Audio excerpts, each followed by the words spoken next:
All right, Nick and Andy, massive game this weekend at Old Trafford. Manchester United against Liverpool, always a big one, and these bitter rivals collide. But they collided recently, Nick, in the FA Cup, and a massive 4-3 win for United in extra time. Incredible comeback. So even more drama when we think about that. And then we think about United losing 4-3 in midweek to Chelsea, and then Liverpool beating Sheffield United, grinding one out to go back to the top of the Premier League table. So it's a lot to play for here. United struggling to make the Champions League once again. Liverpool, can they send Klopp off with a title? And, they're getting closer and closer to doing that.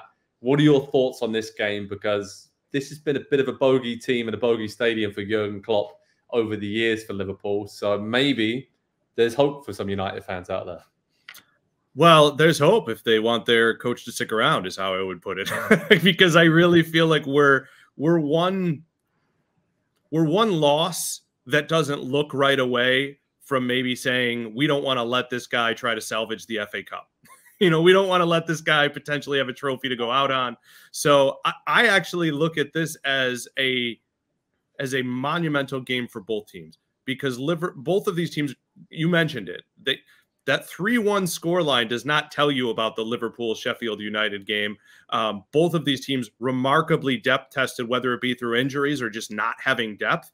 And this could be when we say clash, battle, scrap, bar fight, this is a crazy week. I referenced it earlier in talking about another game. Who's still ready? Who's still up for it? I think that favors Liverpool. But if Erik ten Hag has anybody in that room who likes him, they may realize they're trying to save their boss. Yeah, it's a great point, right, Andy? I mean, how much longer do we think Erik ten Hag's going to be at United? We spoke about it in depth on the show this week about who's to blame for this situation. Is it him? Is it the players? Is it the structure of the club? And we agreed it's probably a mixture of everything right now, but there is a lot of pressure on ten Hag, and it almost seems a bit inevitable now that he's going to move on this summer. So is it just as simple as the players going out there and not making big mistakes and staying in the game as long as possible? And then we saw on the break against Liverpool, who will go for it, who will push forward to go for the win, that United can hurt them. Yeah, Nick, you asked the question. I think it's a good question. I'd like you to answer it, though. Does anybody in the United squad like ten Hag right now? Garnacho, probably. Okay. All right. Listen, I would just say that there are guys he has given chances to who probably feel like this guy gave me my chance and it's all I know in football. Whether that's Garnacho or Mainu, whether it's, Delo has become a leader for him. I'm sure there are guys there who say, man, we're letting this guy down because he believes in me, and it must not be wrong if he believes in me. But yeah, the list has to be pretty short. Anthony. Now let's compare that now to the way that the Liverpool squad has rallied around Jurgen Klopp over the last couple of months since he announced that this would be his final season, and having, the only thing that matters in the universe for Liverpool is win the Premier League title this season. That is the only thing that matters. Everybody pulling in the same direction. Everybody has the same goal. Everybody has the understanding of how to do it, because one, they've done it before. Maybe not everybody that's currently in the squad, but the manager and the club and the big key figures in that squad have done it before. And so you just compare those two things and you would say, well, this is an easy game to pick, but it's the derby. And we've already seen within the last month or so how chaotic and crazy and unpredictable that can get. This does have, and as we're talking about it here, this does feel like Ten Hag's last stand for Manchester United. If he gets a win here, maybe he saves himself. I don't think he does, though, just because of the morale at Manchester United is as bad as it's maybe been since Sir Alex Ferguson left. And it's been pretty bad at a number of times in the past. There just seems to be every step forward is followed by 3 or 4 steps back. And they did it in the game against Chelsea. They start incredibly poor. One of the worst half hours that we've ever seen. And then they somehow get 2 goals and they're level going in at halftime. And then they look like they're going to win. And then they find a way to not. That just right there is the story of Manchester United this season. Yeah, it really is. When we talk about the story of Liverpool, Nick, I guess the story this season is the midfield, right? Alexis McAllister, Dominic Szoboszlai back now.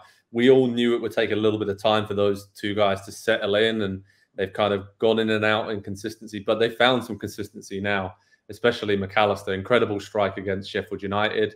And I think it just gives them that different dynamic, right? That we expected it. We didn't quite know how it was going to work, and it feels like the players around them have to maybe change the way they play to get the best out of those new midfielders as well. And now it's all kind of come into a perfect storm at the end of the season, and everyone understands where they have to be. And Endo as well has been an excellent addition, and they have a great balance, those three in midfield. So they weren't great against Sheffield United, like I mentioned, but they had 83% possession and just dominated in control and just were grinding away throughout the game. So is that kind of the difference about this Liverpool team this season, and why we probably should be quite excited about them even after Klopp leaves this summer? Well, yeah, I think the midfield is just incredibly better, and they've been maybe even forced into finding the best recipe because of injuries. I don't know that Endo would have maybe gotten the run that he's gotten to prove where he's at had everybody. I mean, they've loved some of the younger guys, and not like for like here, but think of Bajic, who's missed so much time. Thiago Alcantara has missed so much time. Would they have gotten the chances to grow into what this has become? Even Szoboszlai missing time. You've got a guy in Gravenberch, who I really like, Gravenberch, excuse me, sitting there on the bench. And I'm just really impressed with how they've navigated it. I also want to throw a shout to Darwin Núñez, who has been an XG and XA monster all year. And Jurgen Klopp, just whispering him, saying, hey, it hasn't come yet, but it's going to come. He's there. And now with Salah healthy and back, it just feels like every player on that team has been forced to perform because other people were hurt or missing or whatever. And now they're all confident that when their time comes, they can go 90 minutes in the biggest game of the year. Yeah, no, it's really true. And I think, when we look at, you mentioned there, Núñez, the goal he scored midweek against Sheffield United, where he just closed down a lost cause against the goalkeeper, cannons off him, goes. That just sums up how he and Diaz in particular just run themselves into the ground.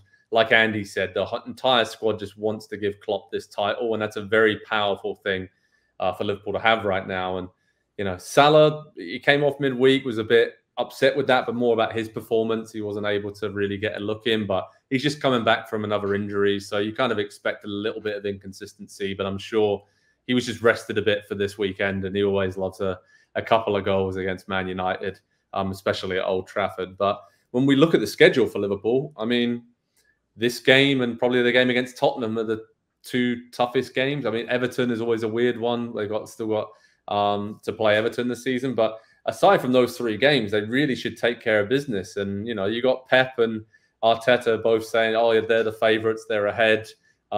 They should do it now.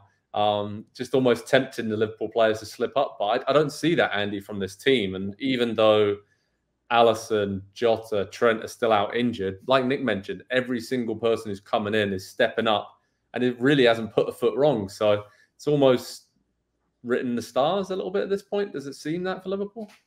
Yeah, it does. There's an incredible focus, like from the squad, a group focus as well. And I think that's kind of what I was getting at a couple of minutes ago, is everybody pulling in the same direction, knowing what the objective is. You can look at you can pick any Manchester United performance and say, well, very up and down over the course of 90 minutes. Directionless, I think, is a good way to describe it. Liverpool, it just, you know exactly what you're going to get from them every time they take the field. You know it's going to be a very, very difficult game as the opponent, and they're probably going to come out on top in the end. And so it does have that feel of inevitability. They've got the lead. They've got the easiest fixture list between now and the end of the season. It is all lining up, and in a way, I'm kind of excited to see it, because when they won the title the last time, they had to celebrate inside of an empty Anfield, just the players up on the Kop end. It was weird. It was not enjoyable. It was not the explosion of celebration that it should have been after, what was it, nearly 30 years of winning the top flight title. Like, that was the moment that they should have had. They were robbed of it.